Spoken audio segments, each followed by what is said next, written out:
Have you ever wondered why, even when surrounded by people, we still feel a silent loneliness? Why is there a part of us that seems to observe every gesture, every word, every choice as if it were always outside itself?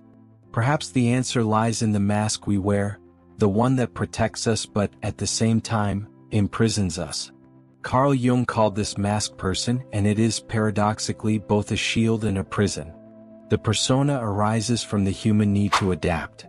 From an early age, we are trained to present an acceptable version of ourselves to the world.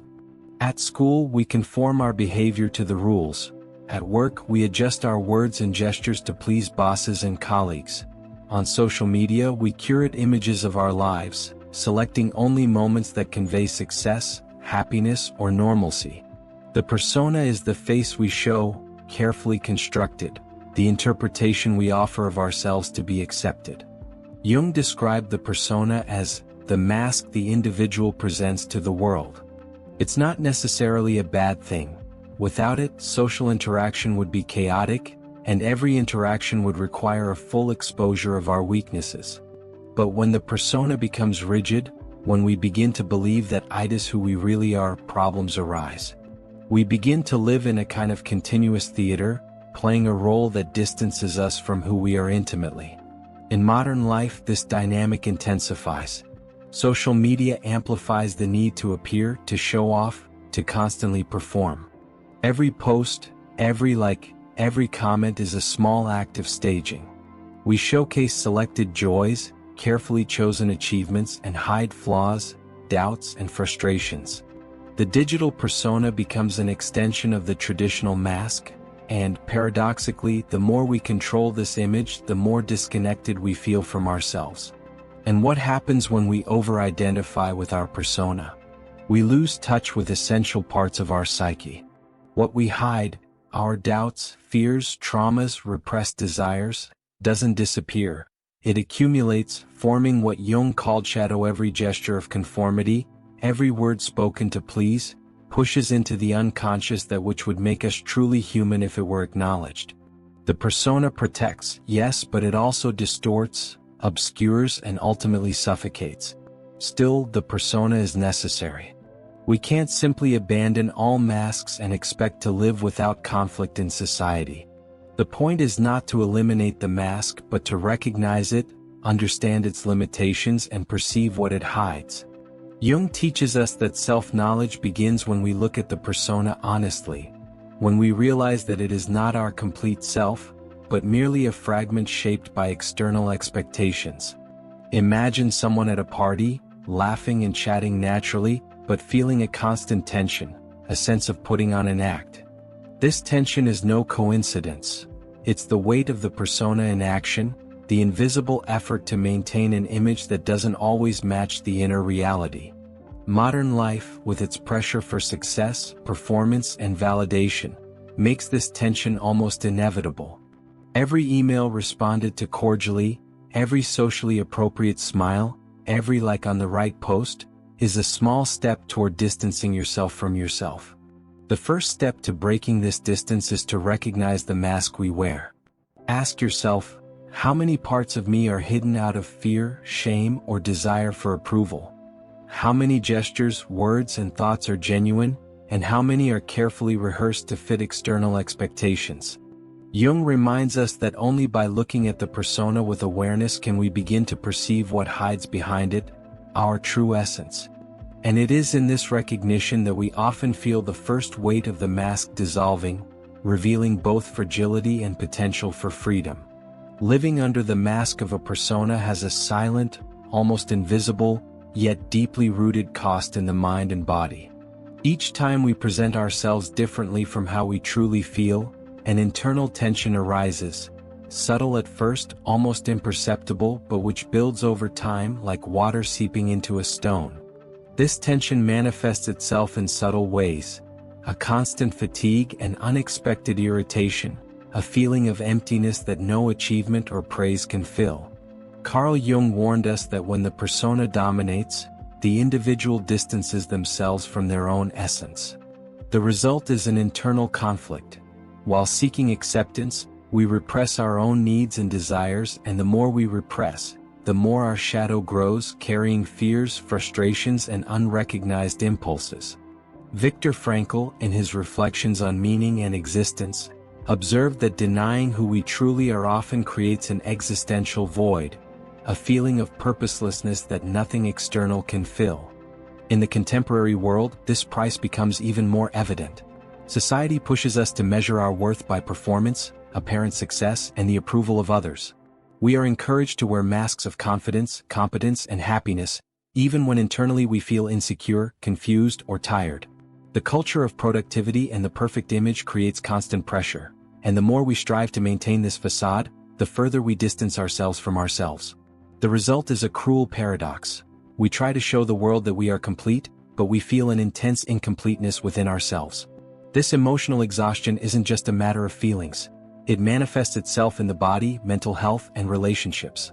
Anxiety, insomnia, depression, and irritability are often consequences of a constant conflict between persona and essence.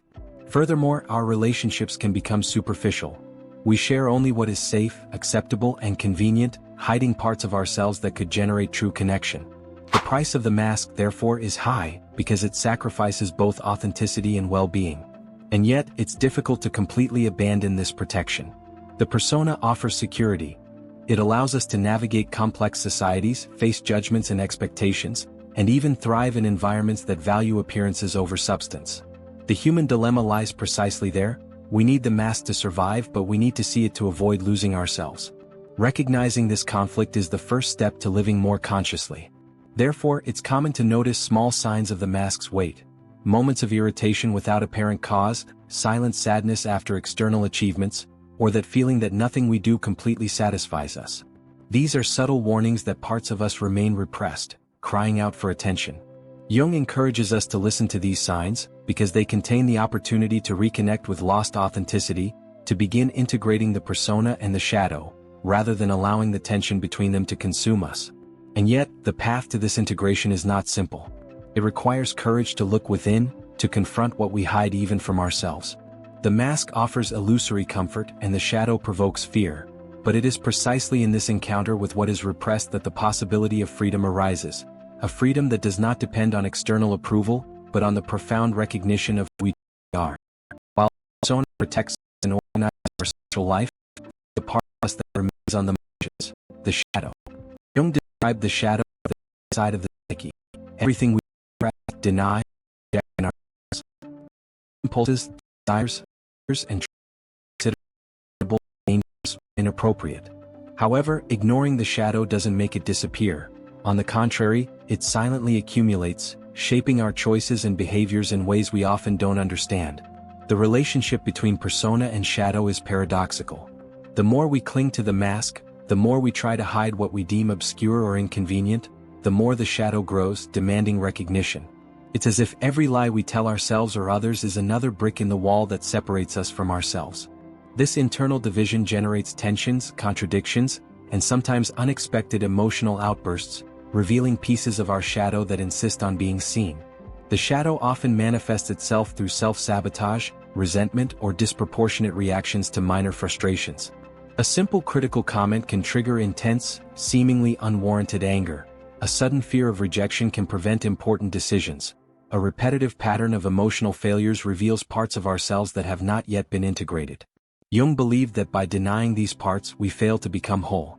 Individuation, the process of becoming whole, is only possible when we confront, accept, and integrate our shadow into consciousness. In the modern world, the shadow becomes even more complex.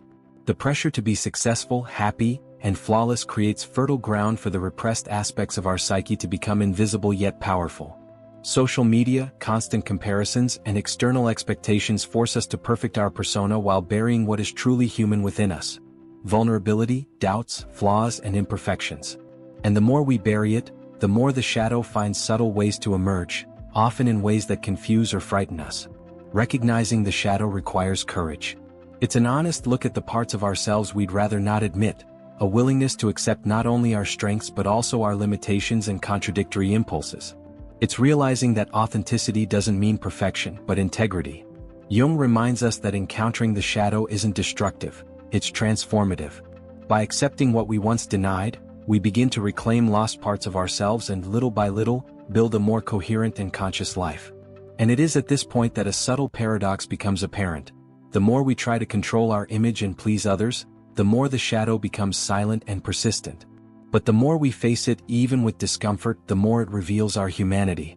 It is in this movement, between the fear of being seen and the need to be authentic, that we begin to understand the true weight of the mask and the value of stripping away, however slowly, what prevents us from being whole.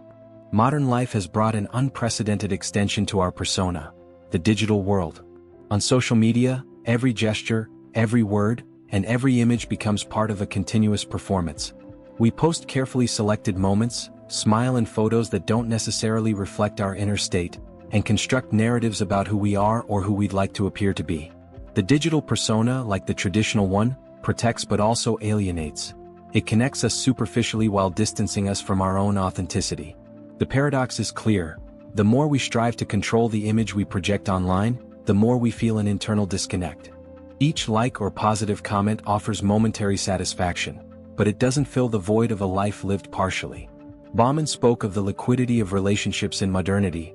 Identity becomes fluid, flexible, and often fragile because it becomes dependent on the perception of others. The digital persona becomes a stage and we become actors in ourselves, gradually forgetting the most important audience, the awareness of who we truly are. This digital pressure doesn't just affect self-esteem, it influences how we relate to others. Friendships, love, and even family interactions can become superficial, shaped by what we want others to see, rather than by what we truly feel. The shadow silently watches all this grow. Desires, fears, and insecurities remain present, but now surrounded by an additional layer of digital performativity. The result is a subtle cycle of emotional exhaustion, where we strive to appear whole, but feel increasingly fragmented. However, there's a silent learning curve to this process. Technology, despite amplifying our persona, also offers us opportunities for awareness. By recognizing how we present ourselves digitally, we can identify patterns, understand the motivations behind our actions, and gradually question the need for so many masks. Recognizing that the online version of ourselves is just one facet, not the whole, is a crucial step toward regaining the lost integrity between persona and shadow. Thus, digital life confronts us with a contemporary dilemma. We can be seen, admired, and connected, but this visibility does not guarantee authenticity. It is in this space between the projected image and the hidden essence that the opportunity for reflection arises. By observing our digital masks, we begin to perceive not only what we show to the world but also what we deny to ourselves. And this silent awareness paves the way for something deeper, the path of authenticity. Finding yourself requires courage. It's a silent, almost invisible, yet transformative process. Looking within, facing the shadow, and recognizing the persona as an instrument, not an absolute identity. Jung called this process individuation, the path of becoming whole, of reuniting the scattered parts of the psyche and living in alignment with one's essence. It is not a destination, but a continuous journey, marked by small gestures of awareness and self-honesty. Authenticity doesn't require us to abandon all masks. That would be impossible and socially unfeasible. It does require us to be able to distinguish between what is necessary to live in society and what is imposed by other people's expectations. It's realizing that some masks protect us, but others suffocate us. The key is to cultivate a conscious relationship with them, allowing the persona to exist without dominating the essence. Small, everyday actions can already begin this transformation. Saying no when something displeases us, acknowledging our flaws without shame, expressing genuine feelings even when vulnerability scares us.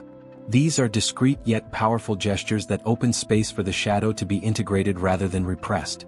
The courage to look at what we reject in ourselves, to accept our weaknesses and acknowledge our contradictions, is the foundation of authenticity. Contemporary psychologists such as Gabor Maté reinforce that authenticity is also a path to healing. The more we try to live up to external expectations, the more emotionally ill we become. The more we recognize and integrate our hidden parts, the closer we come to a balanced and meaningful life. The persona ceases to be a prison and becomes a tool. The shadow ceases to be a burden and becomes a source of self-knowledge. Living authentically is, paradoxically, an exercise in freedom and responsibility. Freedom because we allow ourselves to be who we truly are, without depending on the world's constant approval. Responsibility because we embrace our choices, our shadows, and our conscious masks. It's a slow, silent process that requires attention to the details of our own lives. In conversations, gestures, and thoughts we tend to ignore. But each small step is a movement toward integrity. And it is in this space of awareness that a subtle but powerful shift emerges. We begin to realize that we don't need to please everyone, that inner silence is more valuable than external validation, that vulnerability is a bridge, not a weakness. Integrating persona and shadow doesn't mean abandoning the protection the mask offers. It means transforming the mask into something conscious, a reflection of what we choose to show, not what fear forces us to hide.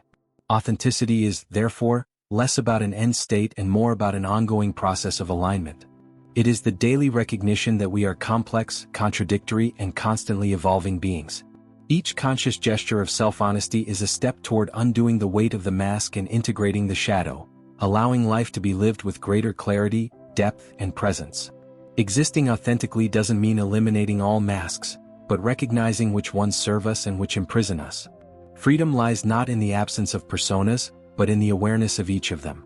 When we understand the function of the mask and accept the shadow that inhabits our psyche, we approach a state of silent fulfillment, not perfection but inner coherence. Being who we truly are is an act of courage in the modern world. We live surrounded by expectations, comparisons, and external demands. Society values performance, appearance, and conformity. But there is something profoundly liberating in recognizing that we don't have to meet every standard, that our flaws and vulnerabilities don't make us less human but more whole. Jung reminds us that individuation is not a destination, it is a constant movement toward one's own truth. This freedom manifests itself in subtle ways, in honesty with our own feelings, in choosing relationships that respect our essence, in the silence we cultivate to hear our own voice. Every conscious gesture, no matter how small, is a victory over the tyranny of the persona and a step toward integrating the shadow. It is the space where we allow ourselves to exist without masks imposed by fear or the judgment of others.